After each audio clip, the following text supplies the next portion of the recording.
بسم الله السلام عليكم ورحمة الله وبركاته دمان ولا لها أخيارتي أصعبتان جعلها يجنى الكيان واني وعي كلن كحران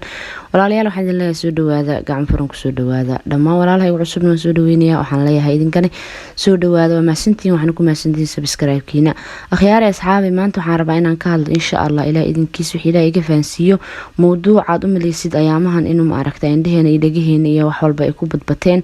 أرنتاس oo ah maaragta fadeexo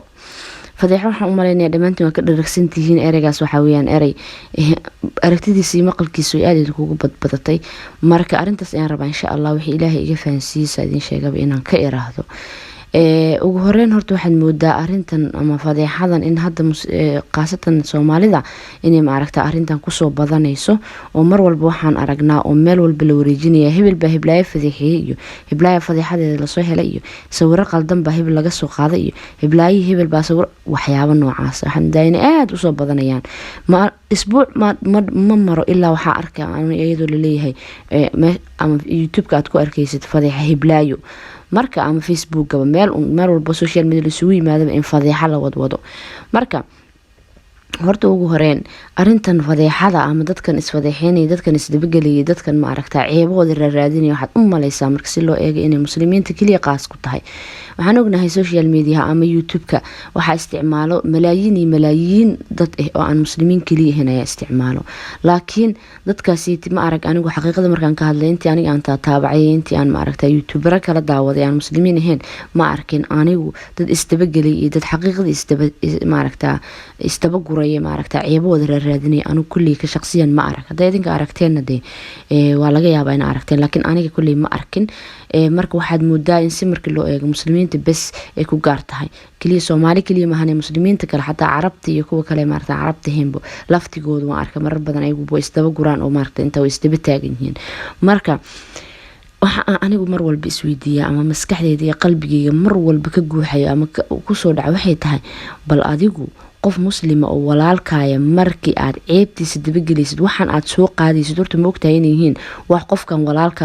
ay tahay inuu wax uu jecel yahay wax uusan jecleen in laga arko ma soo ogtahay adigan fadeexada wadwado iyo adigan inta soo qaadatay laftigaagu kan soo qaadayay qofka ka soo fadeexeenaya ka soo qaaday wixii ka soo xaday iyo kan intuu social media keena bariis ka dul raadinayba labadiinaanba ma ogtihiin oo ma la socotaan in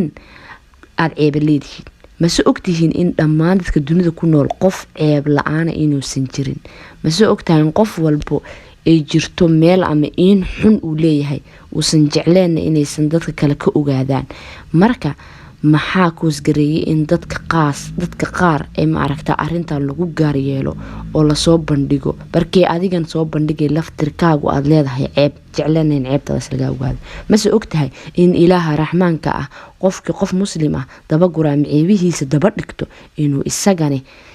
يوم وفضيحين دونه كنا فضيحين دونه حتى ولو أهلكيس حتى الله كدقي الأحدث إنه كفضيحين إنه فضيحين دونه ما أكتها إن تاسكو قصة صحته بس أكتها يبوها يوعيدك إلهي إنه صنعين مد عن بينو بينين ويهاي مد هالكيسي دعيو ديرا يدوابو ويكو قصة صحتها وددنا وحكو قصة جرتو حتى إن أديقن لقو فضيحيو أديقن وحفضيحينيو يا أديقن ودودو لفتركاغا ما المدو وحن مغلد دونا فضيحة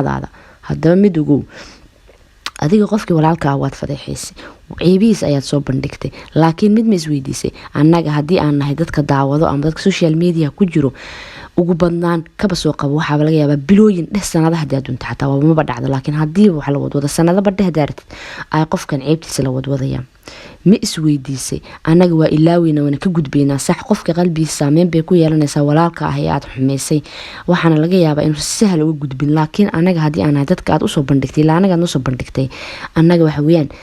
laga yaabay inaan maalmo kadib iska ilaawno kumanaan fadiixooyin ama maskaxdeena maray ama qalbigeena maray ama dad la fadiixeenay ayna soo maray haddana waa ka gudubnay laakiin waana ilaawna qaarkeen marka adigu ma isweydiisay in la tagi doono meel aan marnaba lagugu ilaawi doonin bale lagu xisaabin doono acmaashaadan inta laga qaado qofkaas la siin doono laana waa dulmisay adoo laga yaabo ama anagoo laga yaabo inaan amal badan la imaano wax yar basiida ilaahay duba naga aqbalay heysano wix yarka ah bal ka waran hadii aan qof kale siisid adoo islayn aad siisid hadii aad farta ka saartid ka waran oo qof aad ku sharaftid ka waran maxaa markaad faa'iido bal adiga waa waday qofkan ceebtiisa raadisay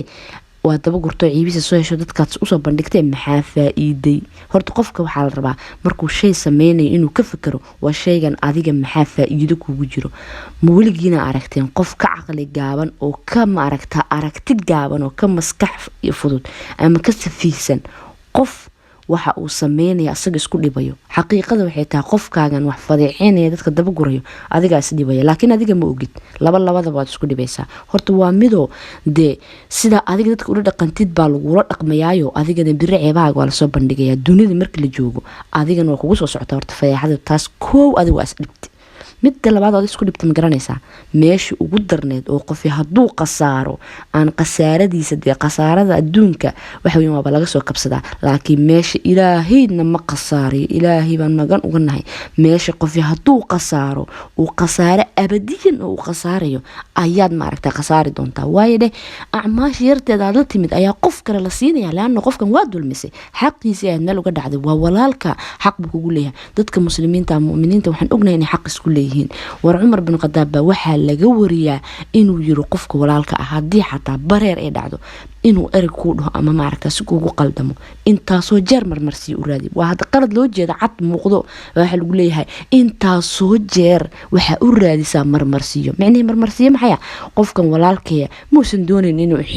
xumeeye wuxuu ula jeeday sidan wuxuu ula jeeday sidan wuxuu ula jeeday sidan adoo dhan wanaagsan mar walba ka fiirinay. ilaahay baa idinku dhaariyay maanta qarniga aan noolnahay dadku siday u dhaqmaan iyo hadalkaas xagee bay kala joogaan. dhaqankeena maanta iyo xadiisyadii nabiga sallallahu alayhi wasallam ee kamid ahaayeen maxay doole qofka mu'minka ah ilaahay ma rumaynin hadda iimaan malihid abadan malihid iimaan haddii aadan qofka walaalka ah la jeclaanin waxa aad naftaada la jeceshaa. bal ka waran naftaada miyaad la jeceshaa inaad la xumeey naftaada miyaad la jeceshaa ilaahay kugu dhaariyeen ceebaheeda la soo bandhiga maya mase jeceshahay in aad lagugu sifeeyo qof aan mu'min ahayn ama iimaan aan lahayn waa maya iyadana ma jeclin. marka xagee buu kaa maray xadiiska nabiga mise maba aadan maqalba weligaa xadiiskaas oo waxaan ku leeyahay cid walba ay iska garanayso cid walba ay maqasho ilaa sheekh ma ahane muxaadaro ka hadlo uu soo qaato muwaadan maqal weligaa ee ah inaadan iimaan lahayn haddii aad qof walaalka ah la jeclaanin waxaad naftaada la jeceshaa. marka xadiiska kale ah nabiga sallallahu alayhi wasallam dadka muslimiinta ah waa sida hal jir oo kale jirka haddii ay meel kamid a xanuunsatani meesha kale dee sida aan ognahay ma seexato taasna ayadana miska ilowday meel baad iska dhigtay miyaa okay haddii aad meel iska dhigtay ama haddii aad iska ilowday ogow ilaahay waa kugu soo maqan yahay. ogow inta aad dadka muslimiinta ama dadka ilaahay ma aragtaa adoomadiisa aad daba guraysid ilaahay adigana ugu daba gurayo ogow. waxaan ku leenahay shaydaanka daasada kuu tumay ee durbaanada kuu tumayo kasoo laabo. adduunyadaad maanta joogtaa waxaa imaan doonto maalin sakaraatulmowdka lagugu soo xaadirin doono. markii lagugu soo xaadiriyana dhammaan wixii aad xumaan samaysay oo dhan iyo wixii aad dad dulmisay oo dhan hortaada la keeni doono. wamaca alasaf shadiid markaas wax aad ka qaban kartidna maba lahanba laano sakaraat waxaad saarantahay firaashkii mowdkaad saarantahay waad dhimanaysaa wax aad ka qaban kartid malahan. haddaad jaanis haysataa fursadda hadday kuu furan tahay ma beri baad dhiman masaadan baad dhiman ma saacadaha soo socdaad dhiman waxba ka garan maysid. hadda waxaan ku leeyahay walaasha walaalka islaamka ah ee aad dulmisay ama kan dulmiga sameynayo waxa aan ku leeyahay walaalka cafis weydiiso si ilaaha raxmaanka uu ku cafiyane marar badan badi sujuuda ilaahay bari inuu ku cafiyo cafisna weydiiso walaalka ilaahay bari inuusan ku fadeexinin. ma jeclid in lagu fadeexeeyo waan ogahay qofna maanta dunida ma jeclo in la fadeexeeyo qof walba wuxuu jecel yahay ceebihiisa iyo in baan leenahay dhammaanteen waan leenahay anigan idinla hadlayay idinka ay daawanaya dhammaanteen waxaan leenahay qof walba meel uusa jecel yahay inaysan dadka kale ka ogaan inuu leeyahay. marka